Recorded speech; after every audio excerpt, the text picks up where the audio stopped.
राजा विराज योगीराज परब्रह्म सद्गुरु श्री स्वामी समर्थ महाराज की जय। अनंत परब्रह्म सद्गुरु श्री स्वामी समर्थ यांच्या कृपेने आज जी स्वामी समर्थ महाराजांची कथा आहे, जय स्वामी समर्थ महाराज माझ्याकडून वधवून घेते ते मी तुमच्यापुढे थोडक्यात सांगण्याचा प्रयत्न। सद्गुरु श्री स्वामी समर्थ महाराज की जय। अनंत कोटी ब्रह्मांड नायक राजाधिराज योगीराज परब्रह्म सद्गुरु श्री स्वामी समर्थ महाराज हे अनेक भक्तांवर कृपा करत होते आणि महाराजांनी ज्यावेळेस अक्कलकोट असताना प्रत्येक भक्ताच्या मनामध्ये काय चाललेलं आहे आणि कोणत्या भक्ताला कशाची गरज आहे हे स्वामी महाराज जाणत होते। काय प्रत्येकाची भक्ती वेगळी होती, प्रत्येकाच्या मनामधला भाव वेगळा होता हे स्वामी महाराज जाणत होते। मोराची कुलकर्णी होते, स्वामींची नितांत सेवा करत असे। महाराजांना कधी कधी त्यांची आठवण आली तर स्वामी महाराज कधी कधी त्यांच्या घरी जात असे, त्यांना भेटत असे आणि त्यांच्या पत्नीची स्वामींवर नितांत भक्ती होते। महाराज आल्यावर सर्व दुःख विसरून जायचं, फक्त महाराजांकडे बघत राहावं एवढंच त्यांना वाटत असे की माझे स्वामी आणि मी स्वामींची, एवढंच त्यांना आठवत असे। महाराज बसलेले होते, मोराची कुलकर्णी आले, स्वामींना नमस्कार केला।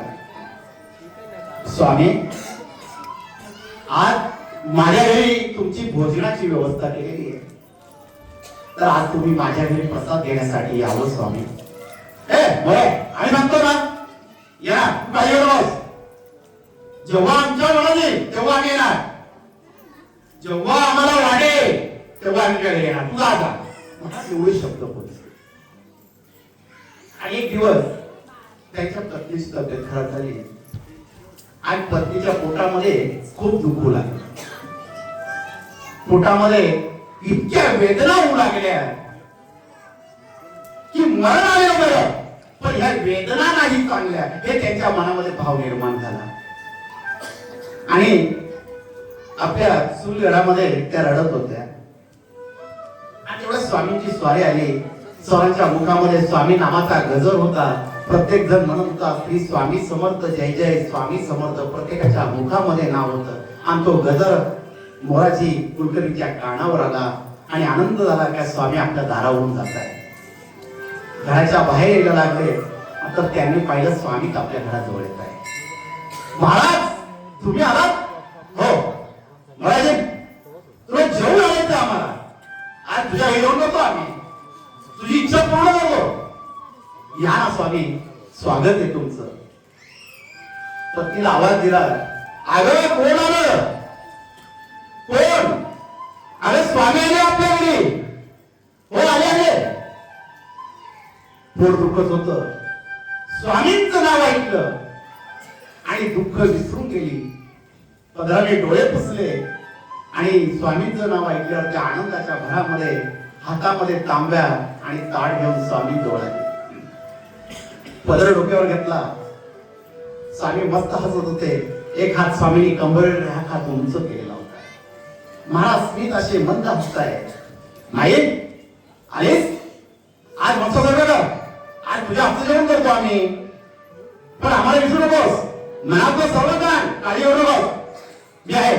स्वामी महाराज एवढे शब्द होते, डोळे पुसत होती, पोटात त्या वेदना जाणवत होत्या, वागता येत नव्हतं, पण कशी तरी स्वामींचे चरण धुत होती आणि स्वामींच्या चरणांची पूजा केली आणि तशी दुःख वेदना घेऊन ती सुनीच्या घरामध्ये आली, स्वामींसाठी आनंदाने स्वयंपाक करू लागली।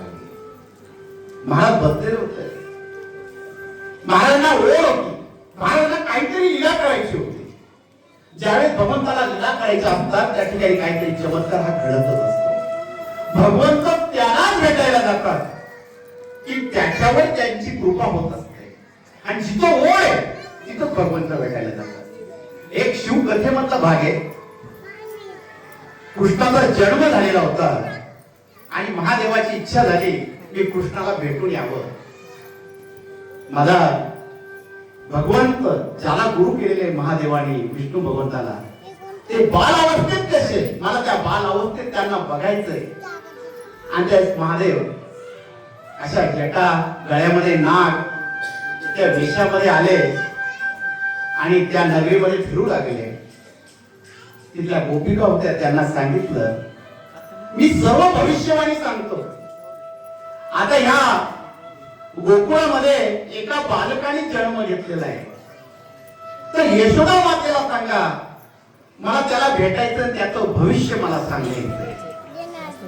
सगळ्या गोपिका महादेवाला तिथं घेऊन आल्या.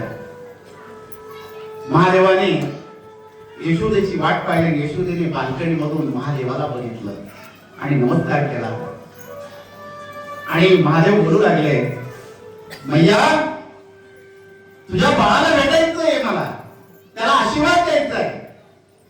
आणि यशोदा मातेने नमस्कार केला आणि मनामध्ये विचार केला आपलं विकराळ रूप आहे, गळ्यामध्ये नाग आहे, जटा आहे, दाढी बांधलेली आहे, आणि यांनी जर माझ्या मुलाला पाहिलं माझं बाळ घाबरलं तर कसं होईल.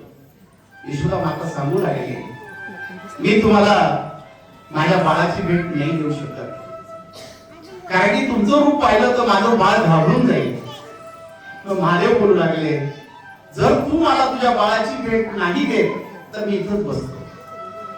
महादेव दारापुढे बसले आणि तेवढ्याच वेळात इकडे साक्षात कृष्णाला समजलं, नारायणाला समजलं महादेव मला भेटायला आलेले आणि ते हसू लागले. पण आई भेटू देत नाही म्हणून काय करावं, त्यावेळेस ते खूप रडू लागले. सावळा वर्ण होता आणि इतके रडू लागले पूर्ण गाल अंग पूर्ण लाल होऊ लागलं. रडायचं नावच थांबायचं ते घेत नव्हते. यशोदाने जवळ घेतलं पण बाळ काही थांबत नाही. तेव्हा तिला वाटू लागलं बाहेर जो संन्यासी बसेल आपण त्याला सांगावं तेव्हा ते बाळ शांत होईल. तेव्हा महादेवाला जवळ बोलवलं आणि सांगितलं माझ्या बाळाला कोणाची तरी नजर लागलेली तर तुम्ही नजर काढून द्या. तेव्हा महादेव म्हणताय मी याची आज नजर काढेल, पण ह्या जगामध्ये यांना कोणाची नजरच होणार नाही, कारण यांना पाहूनच संसार सुखी होईल. आणि महादेवाला पाहिल्यावर कृष्ण पाळण्यामध्ये होता, पाळणा हलवू लागले आणि महादेवाने नमस्कार केला, दर्शन घेऊ लागले. त्याने यशोदा मैया बघू लागली की तुम्ही एवढे मोठे तुम्ही माझ्या बाळाला भगवंत म्हणून का दर्शन घेता. मैया तुला कळत नाहीये तू कोणाची सेवा करते, कोणत्या बाळाला तू लाड पुरवते, याचा अर्थ तुला फार नंतर कळेल. आणि त्यावेळेस यशोदा मैयाने महादेवाच्या हातामध्ये कृष्णाला दिलं आणि महादेवाने कृष्णाला जेव्हा आपल्या कड्यावर घेतलं आलिंगन दिलं त्यावेळेस कृष्णाची महादेवाची भेट. म्हणून जी भक्ताची भेट असते आणि आपल्या गुरुची भेट असते ती भेट सुद्धा अशीच असते. कारण की महादेव नारायणाला गुरु मानायचे, नारायण महादेवाला गुरु मानायचे. त्यांना जशी ओढ लागली तशी स्वामी महाराजांना ओढ या मोराजी पंतांच्या प्रतीची लागली. महाराज म्हणतात आम्ही वाट पाहतोय आणि महाराज बसलेले होते. ज्या वेळेस स्वामी महाराज ओसरीमध्ये बसलेले असताना मोराजी पंतांचा संवाद चालू असताना इकडे ही रडतीये, स्वामींसाठी स्वयंपाक करते. स्वामींचे पंचपक्वान्न तयार झाले आणि स्वामींना विनंती करते महाराज जेवणासाठी बसावं. मोराजी पंतांनी हातामध्ये तांब्या आणला, स्वामींचे हात धुतले आणि स्वामी महाराज जेवणासाठी बसले. महाराज जेवण करत नव्हते, स्वामी सारखे मोराजी पंतांच्या पत्नीकडे बघत होते आणि महाराज घडघडीत सांगायचे मला हे वाढ आज तुझं लक्षच नाही आमच्याकडं. कारण महाराजांना वाटत होतं हिने मला सांगावं की माझं पोट दुखतंय, स्वामी काहीतरी कृपा करा. महाराज फक्त बघत होते, कारण काही काही भक्त असेच असतात स्वामींना कधीच सांगते नाही. काय महाराज माझ्या मनातलं जाणताय, स्वामी माझी इच्छा पूर्ण करतील. आणि त्यावेळेस स्वामी महाराज सुद्धा अट ठेवतात की तू सांगते तेव्हा मी तुझं काम करणार नाही. आपल्या आयुष्यात सुद्धा अशा घटना घडत असतात. स्वामी वाट पाहताय ही केव्हा सांगेल केव्हा सांगेल, पण ती काहीच बोलत नव्हती. महाराजांचं जेवण झालं, स्वामीने हात उठले आणि बोलले, माई येतो, काळजी घे. आणि मोराजी कुलकर्णींना स्वामी सांगू लागले, मोराजी आज झोपू नका, काळजी घ्या पत्नीची, आम्ही जातो. आणि महाराज निघाले. आणि महाराज त्या दिवशी आल्यावर शांत वटवृक्षाच्या छायेमध्ये ध्यानामध्ये स्वामी महाराज बसले. महाराज ज्यावेळेस बसलेले होते, मध्यरात्र झाली. बाळप्पा महाराज, गणपतराव जोशी, चोळप्पा महाराज, सुंदराबाई, श्रीपाद भट हे सर्व स्वामी भक्त स्वामी समोर बसलेले होते की महाराज ध्यानामध्ये काय. आणि इकडं मोराजी पंताच्या पतीला त्या वेदना असह्य होऊ लागल्या होत्या. त्यावेळेस मनामध्ये विचार येऊ लागला, आपण जीवन संपवावं. आज स्वामींचं दर्शन बी झालेलं आहे, आपलं जीवन सार्थक होईल. म्हणून मनामध्ये विचार केला की आता सोडून जावं सर्व, ह्या वेदना मला आता सहन होत नाही. आणि आत्महत्येचा विचार केला. आणि ओसरीत मध्ये त्यांच्या विहीर होती, तिथं उडी मारून द्यावं मनामध्ये विचार सुरू झाला. आणि मोराजी पंत झोपलेले होते, त्यांच्या चरणांना त्यांच्या पत्नीने नमस्कार केला, मला क्षमा करा, या वेदना मला सहन होत नाही, आज मी तुम्हाला सोडून जाते. असं म्हणून विहिरीजवळ आली आणि महाराजांना प्रार्थना करू लागली. ज्यावेळेस स्वामींना प्रार्थना करू लागली, माझा ब्रह्मांड एका ठिकाणी बसलेला होता. महाराजांनी डोळे उघडले आणि बोलू लागले, उठा, विहिरीमध्ये कोणीतरी जीव देत आहे, तिला वाचवा.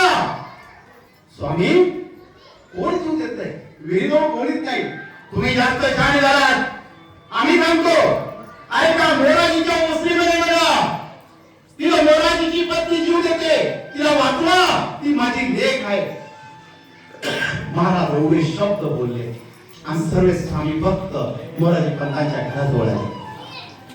मोराजी पत्नी विहिरीकडे उभी राहिले, महाराजांना प्रार्थना करत होती, स्वामी मला क्षमा करा, आता वेदना मला सहन होत नाही, स्वामी महाराज मी आता स्वतःचं आयुष्य संपवते. असं बोलली आणि उडी मारणार तेवढ्या स्वामी भक्त पोचले, तिचा हात पकडला आणि मागे घेतला. मागे घेतल्यावरती बोलू लागली, मला त्रास होतोय, मला सोडा, मला नाही राहायचं. त्या तिला पकडून स्वामी समोर उभं केलं. महाराजांवर रडू लागले, क्षमा मागू लागले. आणि तेवढ्यात महाराजांनी मोराजी पंतांना निरोप धाडला. का घडलेली घटना मोराजी कुलकर्णींना सांगा. आणि मोराजी कुलकर्णींच्या दारापुढे बाळप्पा महाराज आहे, मोराजी दार उघडा. मोराजी उठले, कोण दार उघडते? आणि पाहिलं दार तो उघडे.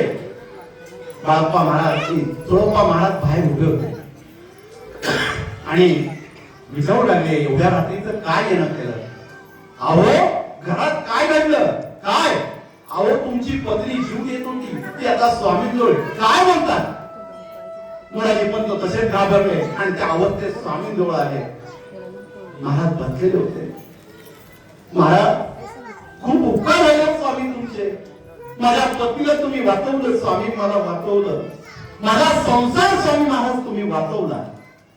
महाराज बसलेले होते आणि मोराजी पंत स्वामींची क्षमा मागत होते. मोराजी पंताची पत्नी समोर आली आणि स्वामी सांगू लागले, माये आम्हाला सांगायचं होतं, आम्ही जेवायला का तुझ्या घरी आलो? आमच्या लेकीला दुःख झालेलं होतं, हे आम्हाला पावत नव्हतं. एका बापाला लेकीची काळजी वाटली होती म्हणून आम्ही तुझ्याजवळ आलेलो होतो, म्हणून आम्ही तुझी काळजी करायसाठी आलो. तुझं दुःख मला तर आम्हाला सांगू शकत नाही. स्वामी चुकले हो, अरे आम्ही आहोत ना. मोराजी सुंठ आणा बरं. आणि महाराजांनी सुंठ घेतलं आणि मोराजींच्या पत्नीच्या हातामध्ये दिलं, एवढं सुंठ का. आणि त्यावेळेस तिने सुंठ खाल्लं आणि क्षणामध्ये तिच्या पोटातल्या वेदना थांबल्या आणि ती स्वामीकडे ही स्वामींची कृपा तिच्यावर झाली. तिला तिचा पश्चाताप झाला, मी स्वामी खरंच चुकले, स्वामी मी खरंच चुकले, आत्महत्या करू नये, मला मोक्ष प्राप्ती नाही होत. हा आत्मा असाच भटकत राहतो, तुला कधीच सुख मिळालं नसतं, म्हणून आम्हाला तुझी काळजी होती. म्हणून आम्ही तुझ्या घरी आलो होतो. अगं आम्ही स्वतःना पाठवलं तुझी काळजी करायला. मोराजी पंत आणि त्यांची पत्नी स्वामींची क्षमा मागत होते. स्वामीने दोघांना क्षमा केलं आणि एकच आशीर्वाद दिला, भिवू नको, मी तुझ्या